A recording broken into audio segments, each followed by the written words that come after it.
Good morning, everyone. Welcome to the second Distance Learning Leadership Summit, brought to you by Santa Cruz County Office of Education, Google for Education, CUE, TCAL, and CDWG. My name is Jason Borgen. I'm the Chief Technology Officer for Santa Cruz County Office of Education. Great to have you this week. We're going to go ahead and get started so we save as much time for the students as possible.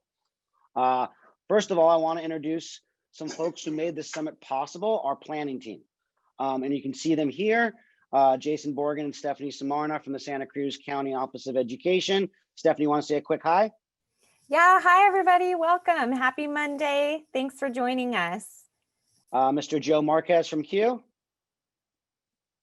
Hello, hello, hello. Thank you, Joe. Mr. TD, Thomas Dixon from Google. Good morning, everyone. And Mr. Jeff Mitchell, who is a ghost in this image, it looks like. Jeff. Good morning, everybody. And Ari Fleming from CDWG. Is Ari here? All right.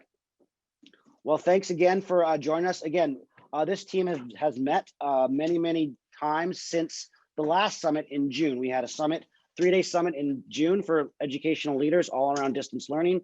This is in response to the needs of our students ultimately, but ultimately to support school leaders with distance learning, hybrid learning strategies, and ultimately to connect each leader around the state and ultimately Santa Cruz County to support educational innovation. And of course, it is Thanksgiving week, so I just want to highlight the focus of being thankful. We are thankful for every student, every educator, and every parent across all educational divides. I think it's so important as we embrace this new type of learning during this pandemic that we think about who and what we're thankful for in this moment. So just think about what you're thankful for in education. Educational leaders have been working around the clock, as well as students, parents, and teachers, as well as all classified staff as well. So it does take a village to support education in this pandemic, and we continue to be essential and support our efforts. And so with that, I want to quickly start with a poll and think about who you're thankful for. And so I'm going to launch a poll, and I want you to select the top 3 things you're thankful for on this list. And there might be something that's not on this list. So go ahead and read this for a second. Are you thankful for the ability to innovate and try new things during distance learning, supporting students and families with ongoing learning, teachers and staff working around the clock, working with peers around the clock? And if there's something that's not on this list, please type it in the chat and make sure when you select the chat, you select panelists and attendees. You can chat with both panelists and attendees. All right, and looks like we have some votes coming in quickly. We will go ahead and show the progress of this poll in just a moment. Hopefully you are focusing on your own wellness and yourself. What's the top three though on this list? And again, feel free to use this chat to share what you're thankful for. All right, we're gonna go ahead and we have almost 75% of participants sharing what they're thankful for. 80%, a couple more. All right, on end poll. And we're gonna share results. All right, so you should see the results on your screen. Looks like ability to innovate and try new things. Hopefully that's why you're here, to learn new things to try and to support students and families. It's what we live for as educators. So thank you for sharing that. Hopefully you see the chat. What was not included in this poll, the collaboration is essential as well.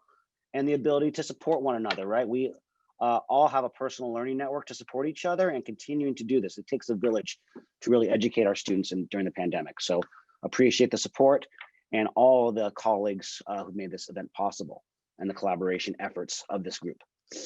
And so really, we are thankful for you for attending this on Thanksgiving week, this event on Thanksgiving week, and thankful for you to continue to build your capacity.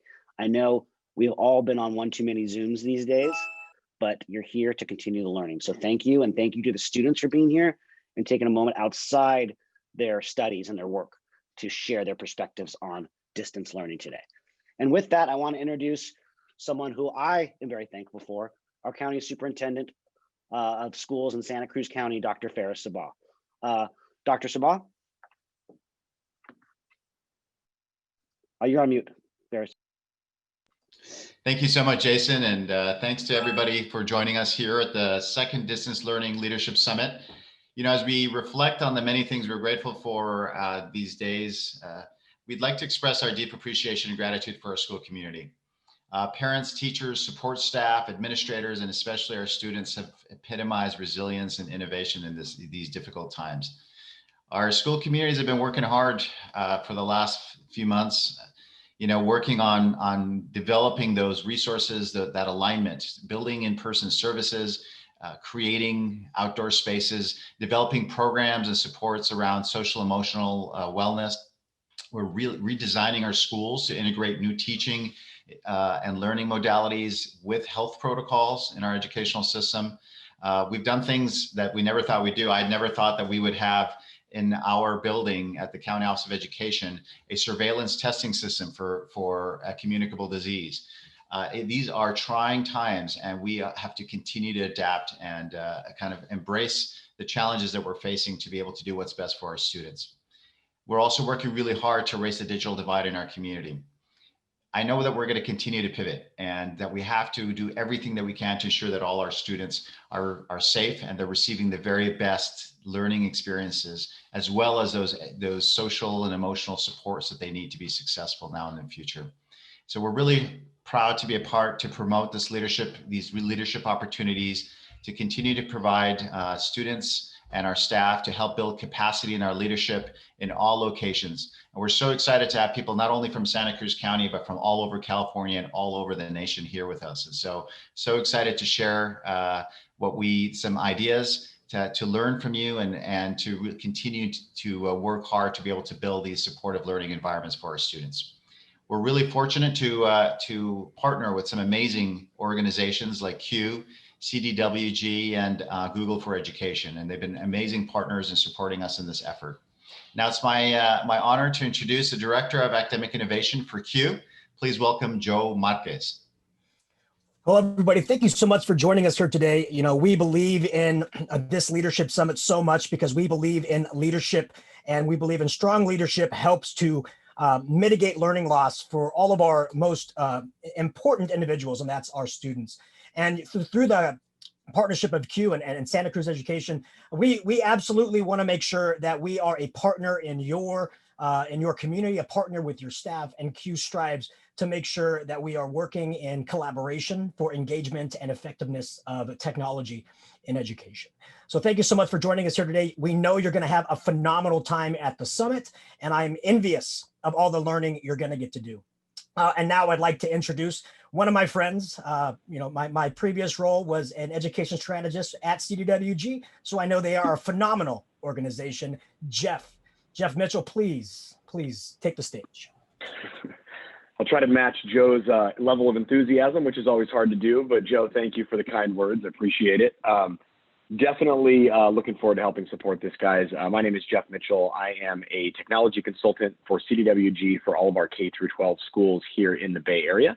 I'm local out of Pleasanton, so I'm right around the corner from, I know a lot of the local districts on this call. I saw some familiar faces, but I've been working with the Santa Cruz County Office of Education for a number of years now, and have known Jason for quite some time. Really appreciate everyone's time here today and in joining us. We're going to have a lot of great sessions today. I know CDWG is going to be presenting today on esports, so a lot of really good information there for anybody interested. But outside of that, I appreciate you guys taking the time to join us today. We're really looking forward to supporting this event and moving forward, supporting students and our districts. So looking forward to hearing from all you after the summit. But I will also introduce a friend of mine and colleague over at Google, Thomas Dixon. Please take it away. Thanks, Jeff. Good morning, everyone. I'm Thomas Dixon, or TD, from Google for Education. I'm not far away from you all in Santa Cruz. I'm over in SoCal. So lovely to see so many faces on the call, a lot of familiar faces. We are so excited to work with Jason on this event. This is our second time around. It's a well-oiled machine at this point, and we're just thrilled to be leveraging all the amazing talent, thought leaders in this space in California. We actually have a lot of our Google for Education trainers and innovators on the call too. So really excited to support this event. And without further ado, I'm going to introduce another sponsor over at TCAL, Roland Baker. Hi, everybody. I'm Roland Baker, the Executive Director of the TCAL project out of the Santa Cruz County Office of Education. We work with the summit in many ways behind the scenes. We've been working on gathering up resources, helping with the selection of speakers. We work with getting the word out across the United States and working to help make this summit just as powerful as it can be in these trying times. So the real job that we work with is working with leaders, and leaders that are doing a good job right now need to be up on distance learning. So I really appreciate everyone coming together and helping make this work for our school and district leaders. Thank you. Jason? Thank you, Roland. So I want to kind of share a quote that I found around resilience and persevering during this time. This is actually a quote by Robert Frost. Education is the ability to listen to almost anything without losing your temper or your self-confidence.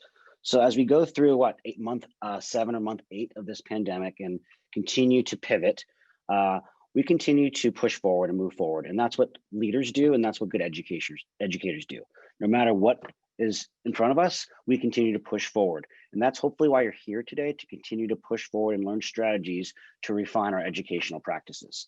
And hopefully by listening to the students, listening to teachers, listening to classified staff, we can make this better for all.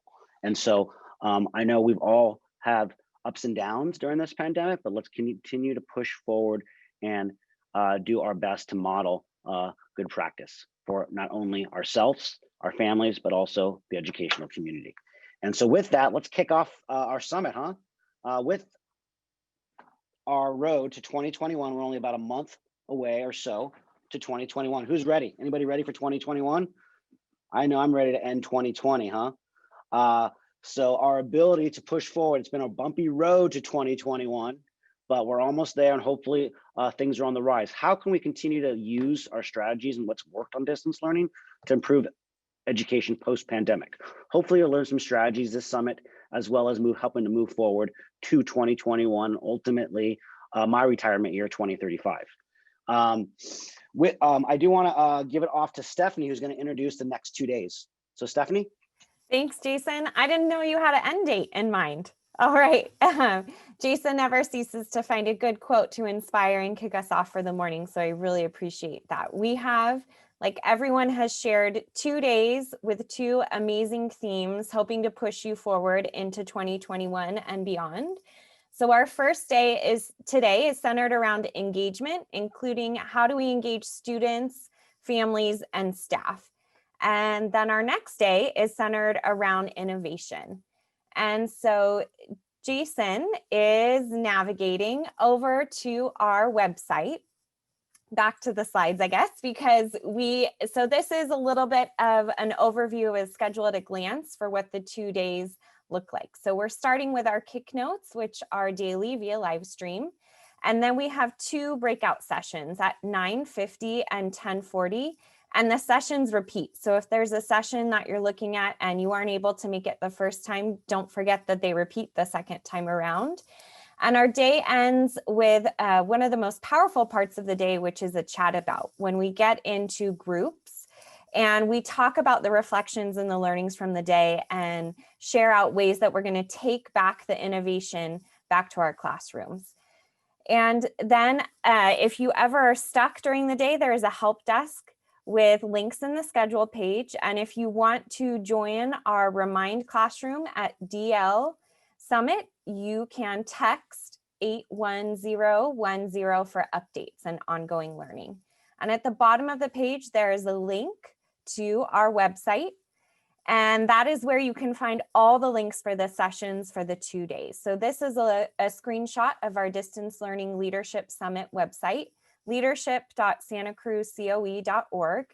And if you click on the schedule button up at the top, you can find the schedule for both days with the links for all of the sessions. So this is really your home base that you'll use to navigate to the different sessions for today. Without further ado, it's my turn to introduce a group of people. So we have Celeste Gutierrez here with us today. She is the Student Leadership and Engagement Coordinator at the Santa Cruz County Office of Education. She joined the organization in 2009 and has over 10 years of experience working with youth across a variety of fields, including education, employment, and the criminal justice system. And we also have Audrey Sirota, who works at the Santa Cruz County Office of Education as the Visual and Performing Arts Coordinator and is our local champion of the arts. And we have Amity Sandage, the Environmental Literacy Coordinator for our COE, who leads a countywide effort to build environmental literacy of K-12 students. So today's theme is engagement, and what better way to center our day than listening to engagement strategies for students by students. We have an amazing student panel that's here today that's going to kick us off, led by Celeste, Audrey, and Amity. Thank you, welcome. Hi, welcome everyone. I'm Audrey Sirota. Thank you for being here today. And I'm going to actually turn it over to Azucena, who's going to do a land acknowledgement for us. Thank you, Azucena. Hello, my name is Azucena and I am a student at Watsonville High School. We would like to begin with a land acknowledgement. This is a simple practice for creating a more inclusive event. A land acknowledgement is a statement that recognizes the history and presence of Indigenous peoples and their enduring relationship to their traditional homelands. This land acknowledgement was developed in partnership with the Ama Mutsun Tribal Band, chairman of the relearning program at the UCSC Arboretum. Here it is. The land on which we are gathering to lead this virtual event is the unceded territory of the Awawa-speaking Yupi tribe. The Ama Mutsun Tribal Band, comprised of the descendants of Indigenous people taken to missions Santa Cruz and San Juan Bautista during Spanish colonization of the Central Coast, is today working hard to restore traditional stewardship practices on these lands and heal from historical trauma. You can look up the native land you are on by going to nativeland.ca. Thank you, Azucena. Thank you for bringing that to us. And our theme today for our kick note is engagement. And that is what we will be talking to our students about right now. I'm going to turn it over to Amity, who will ask the first question. Thank you, Amity. Hello, everyone. So our students chose which questions they felt comfortable answering. So this first question is going out to Sabine and Azucena. So Sabine first. What is working well with your school program in distance learning? Okay, hi everyone, I'm Sabine. And for me, I think that our teachers have been working super hard to make sure that we have time to do our assignments in class and out of class, which has been super beneficial to me. And I think is one of the great things that's working about this schedule. I also think that they're doing a good job sort of trying to simulate how class was before with a similar schedule and similar lunch breaks and stuff, which has also been making me feel more comfortable. And I also think it's great that art classes are still being facilitated and kids can still do their passions even through distance learning. Thank you, Sabine. Azucena, yeah, please go ahead. And thank you for the land acknowledgement, Azucena. The current management and schedule and office hours have been organized and easily understandable for the most part. And sure, days like today, due to Thanksgiving, they're kind of the opposite, but it still works. And as compared to last year when we had two classes clashing onto each other, this year we have a more structured week with Monday as a time to catch up on work or attend office hours with a specific teacher you might need.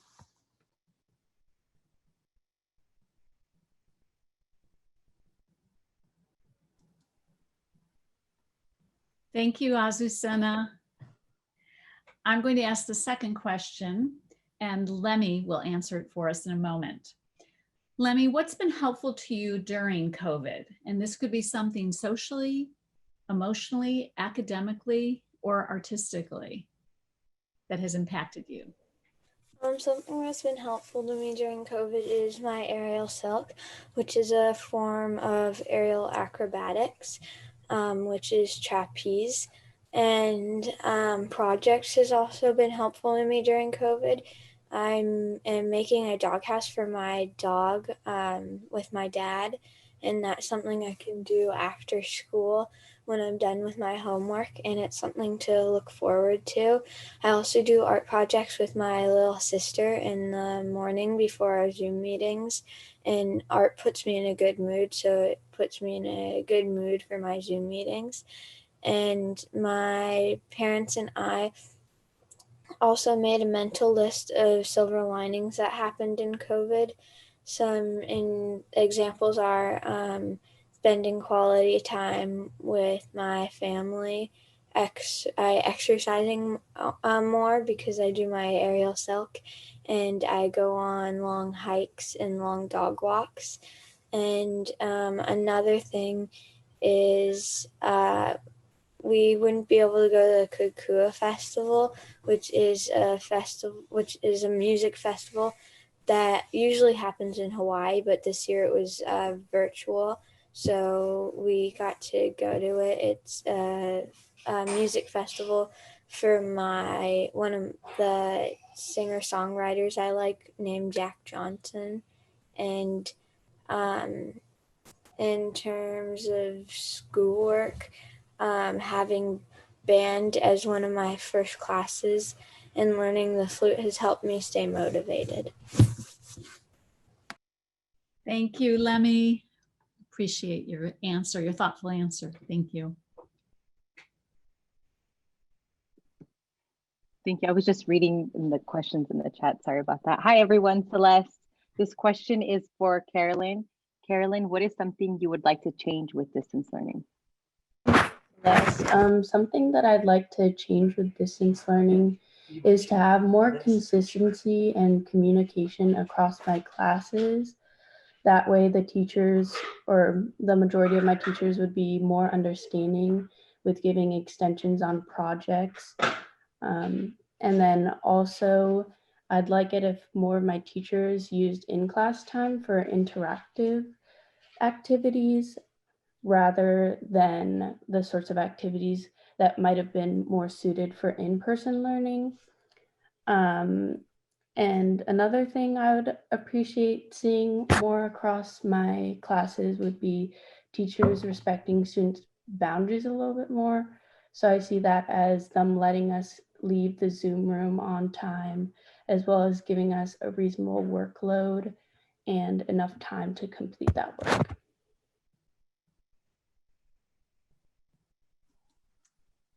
Thanks, Carolyn.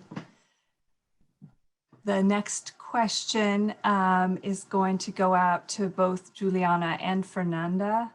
Juliana, if you want to start. Given your experiences so far and insight after being in distance learning for a while, how would you like school to look starting in 2021 in the new year? Hi, I'm Juliana. If at all possible, I would love to go back and try to do hybrid learning because I feel like it's really important and I would like to get that high school experience. I've also taken it upon myself and created a Q&A and asked for my classmates' opinions and to see what they wanted to see. And most of them said they would also like to do hybrid learning with a little bit more leniency and a less of a workload because everybody's kind of been super stressed. Hi, so my name's Fernanda. I attend Watsonville High School. I'm part of the PVUSD district, and I would also really like hybrid learning. But with hybrid learning, I see that a private school near me, what they do, they've also started hybrid learning earlier than my district. And I can see that what they do is they have a lot of stickers and places that tells you go this direction exactly. So it's very structured, and I feel like that's the best way to help us because it's it's really preventing us from like spreading the virus, and it's very structured. But what they do is, because they have a very big campus and we have an open campus ourselves, what they do is they say, okay, you can have a group of certain people during lunch out in the grass, stay 6 feet apart, and you can eat with your friends. So they try to normalize it as much as possible, but they also try to structure things. And yeah, I think that's what I would like to see. Thank you, Fernanda. I appreciate your comments about the normalization and the structure of both, of creating both. And the next question's for Sam. What are your hopes for an ideal school situation? So my hopes for an ideal school situation would be like, obviously to go back to like the more normal way of things where we're able to attend school.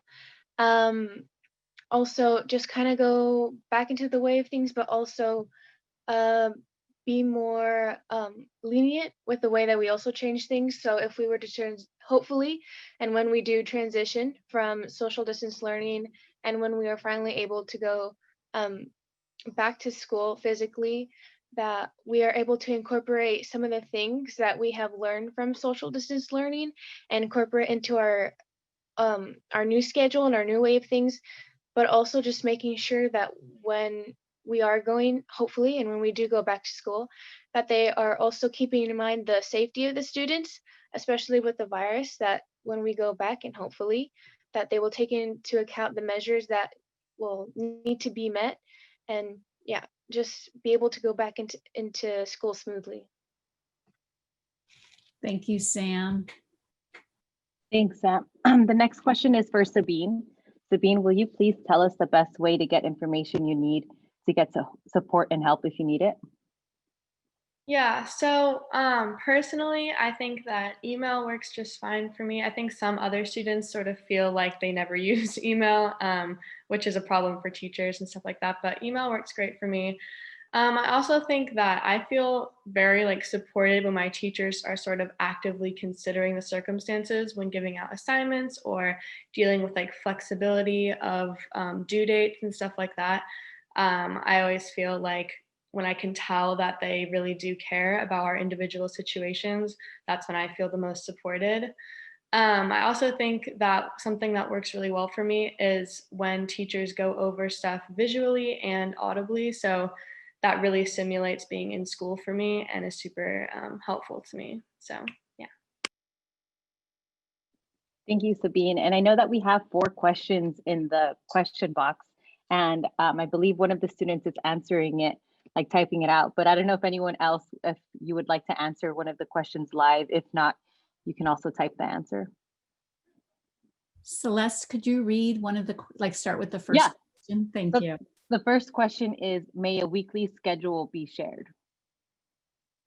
And Paul, I went online right now to see if those are publicly available, and I wasn't able to find one. So I don't know if they're like in a particular section of the school website or if students view it through Google Classroom. I don't know if one of the students wants to share that with us.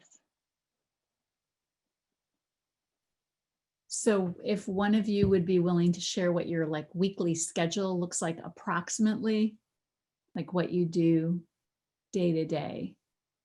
And it looks like Jason is going to answer this question live. Actually, one of the students was probably going to answer it, I'm guessing. I'm happy to share my weekly schedule. So Mondays typically are like a short day, which means we only have like 40-minute classes starting at 8:30 and we get out at 11:40. But still teachers are required to assign, I think, 80 minutes of work per day or something. So we still have other work to do asynchronously. But then the rest of the days of the week, we don't do a block schedule. We just have all our classes every day at Santa Cruz High. And so for me, I have class from 8:30 to 11:20, and then I have a free period, and then I start back again at 1:30 and get out at 2:50. So that's my average day.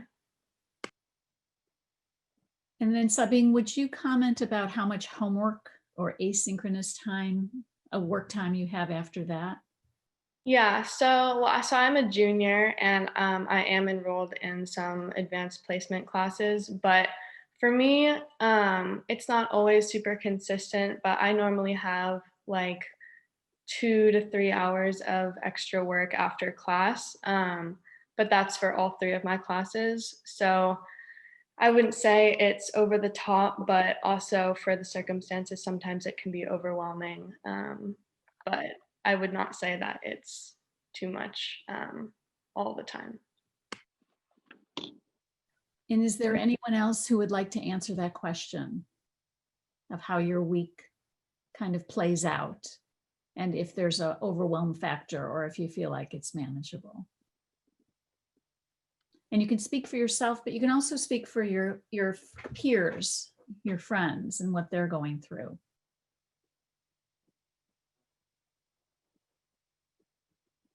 I can answer this question.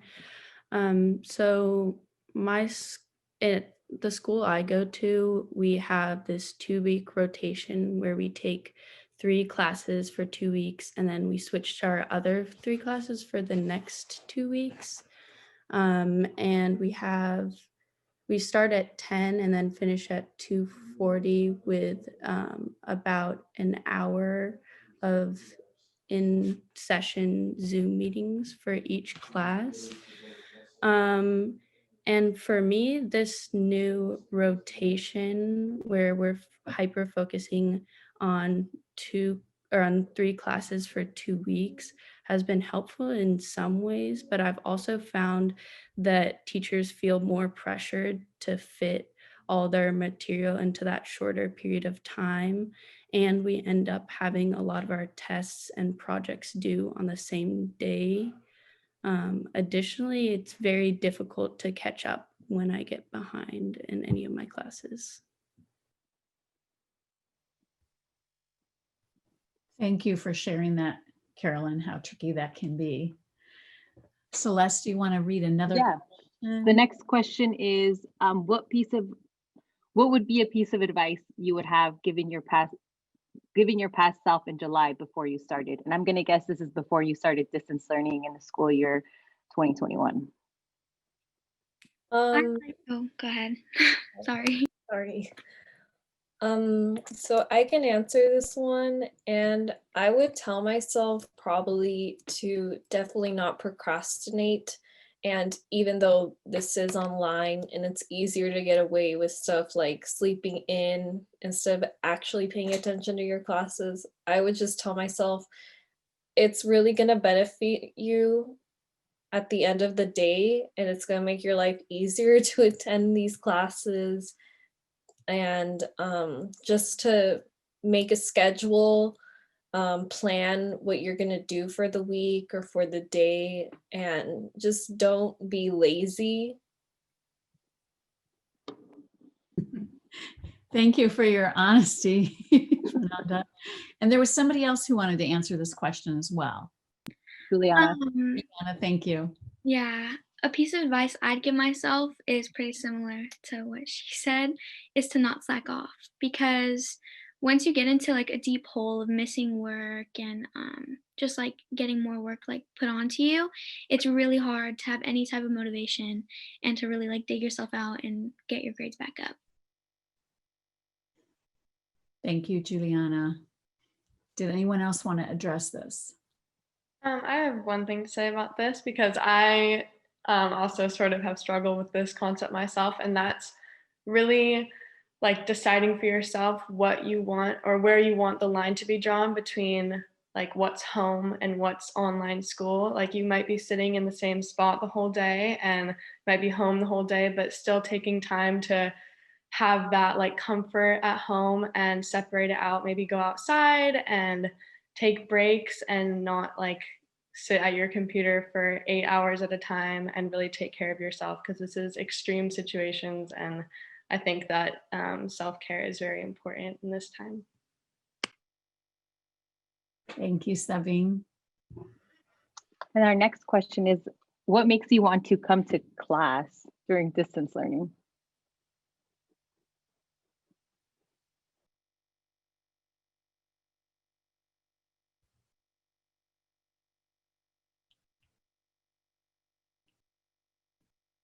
We're modeling teacher wait time.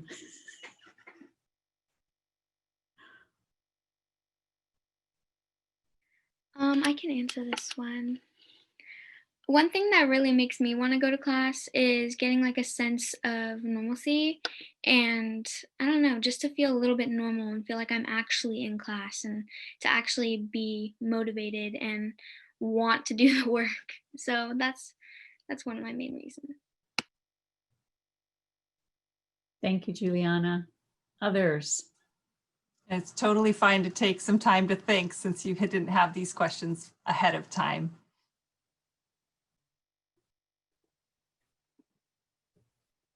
And the question again was, what makes you want to go to class? I think I have a short answer for this, which is that for me, I chose classes this year that I am interested in. And even though it's not the same really that we were expecting, or not the circumstances I was expecting to take these classes under, I'm still excited to learn them and meet my teachers, and even just signing on every day and seeing all my classmates have also decided to actively show up that day. Like, it's honestly is worth it to me, and I'm still excited to learn and be a student, even though it's not exactly how I thought it would be. Thank you, Sabine. And somebody else was going to answer that one.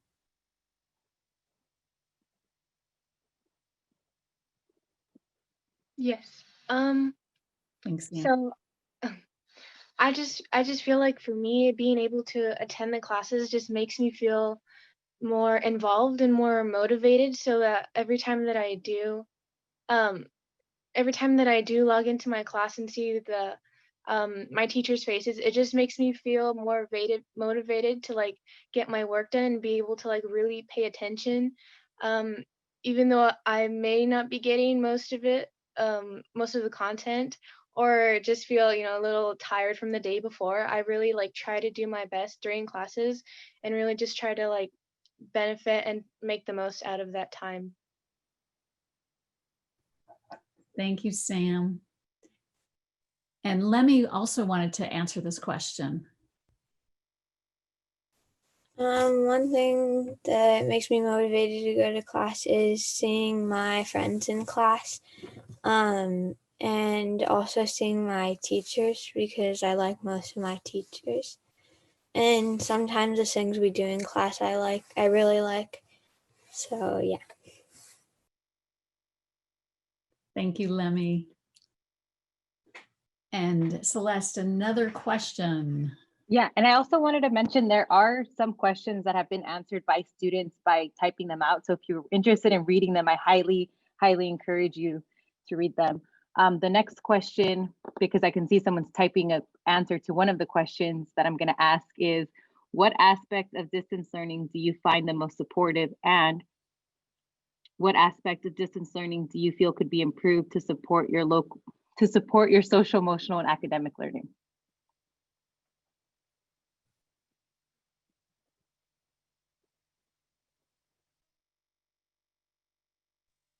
I can answer that one. My school, they really do a lot to help all the students feel motivated, and I'm a part of the associate student body for my school, and we really try to do the best in doing fun activities for all the students, because we all are going through tough times.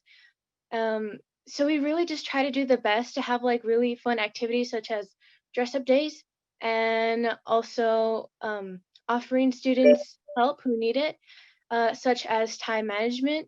We will have workshops such as that, and also our school, they really do the best to lift the student spirits up by creating like we have these things called morning announcements, and they will just go throughout the day and be really supportive and just tell students that they're doing great. So yeah. I would also like to comment on this. So basically my school's similar to that.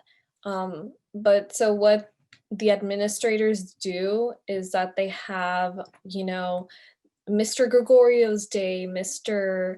So-and-so's day. And basically what that means is they'll always submit like little videos of them speaking like one-on-one to students.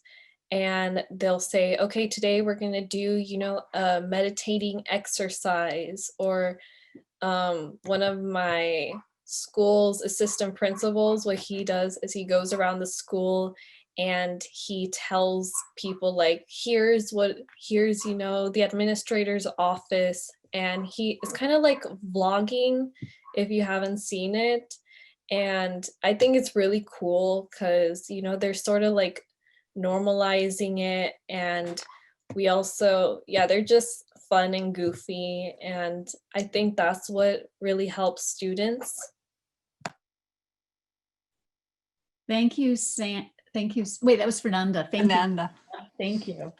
And I just I was going to say there was a student who couldn't be here today, but she really wanted to have her point of view expressed, and it hasn't been yet. She has to take care of younger siblings. And one of the things, and some of her friends do too, and one of the things that came up for her was the difficulty in taking care of 2 younger siblings, as well as trying to attend class, and she works part-time to help support her family and her siblings. And so she really wanted to make this clear to everyone out there. And I know we've all read and heard these stories over the last few months, but one of the things she said that helps her the most is when her teachers have reached out to her, called her, texted her, and said, I noticed you're not turning work in. What can I do to help? And then they've been there to have a phone conversation, even to meet with her from at a social distance, to talk with her about how they can best support her. And she really wanted to make sure that that point of view was represented, because she felt like, and her friends feel like, having that individual connection with the teachers has been life-saving for her in order to pass her classes, because all the teachers have been understanding, empathic, and made accommodations for her. So I wanted to make sure to get that point of view represented. Thank you. And do we have time for one more question, or are we too close? We have 2 more minutes, but this particular student Audrey's talking about had also shared how, and I think some other students on here, it would be very useful to know like when they'll get a response. So like, for example, if you send a teacher an email, if you know like, oh, I'm not going to get a response in 24 hours, or I'll expect a response in 48 hours, just in case they do have a project, because I know some of the students that are like juniors or seniors have multiple concurrent projects going on at the same time. So if you need an extended time, and if I'm a student and I'm sending an email to my teacher Wednesday and I'm not going to get a response by Friday, but the project is due Friday, like just to kind of have that be a little bit more explicit. So I don't know if any of the students have any last words they'd like to share with everyone.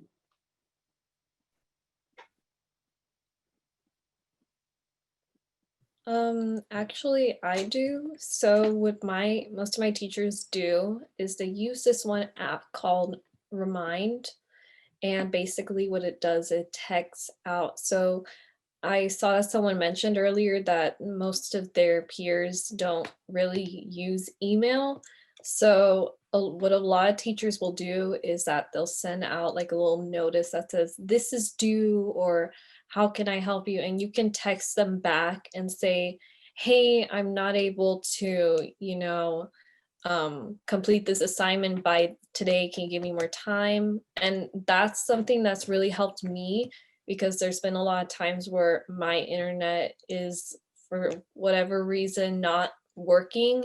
And so I can just text them there and tell them, hey, I'm going to be a little late today for class because, you know, my internet's not working. So I think that's something that I really do enjoy, the Remind app. And I think that other teachers and administrators should use with their students.